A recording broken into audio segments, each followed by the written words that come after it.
ఆయుర్వేదం ప్రకారం మనం ఎప్పుడూ ఆపకూడని 11వ అర్జ్ వాంతులు. ఆహారం జీర్ణం కాకపోయినా లేదా కడుపులో ఏదైనా టాక్సిన్స్ లేదా ఇన్ఫెక్షన్ సంభవించినప్పుడు వాంతులు అవుతుంటాయి. కొన్ని సందర్భాల్లో దీన్ని సప్రెస్ చేయడానికి ప్రయత్నిస్తుంటారు, కానీ దానిని ఆపకూడదు.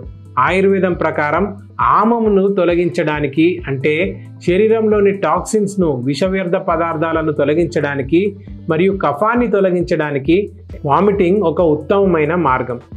జీర్ణం కాని ఆహారం, కఫం లేదా ఏదైనా ఇన్ఫెక్షన్ ఉంటే అది వాంతి రూపంలో బయటకు తొలగించబడుతుంది, ఎందుకంటే దాన్ని మన శరీరం ప్రేగుల్లోకి వెళ్ళనివ్వదు. ఒకవేళ అక్కడికి చేరుకుంటే అనేక రకాల టాక్సిన్స్ని సృష్టిస్తుంది. అందువల్ల మన శరీరం దాన్ని కడుపులో నుండి బయటకి తొలగించడానికే ప్రయత్నం చేస్తుంది. ఒకవేళ 2 లేదా 3 సార్ల కంటే ఎక్కువ సార్లు వాంతులు అవుతుంటే దానికి మెడిసిన్ అవసరం. అంతేకాని ముందుగానే వామిటింగ్ సెన్సేషన్ని సప్రెస్ చేయడం మంచిది కాదు.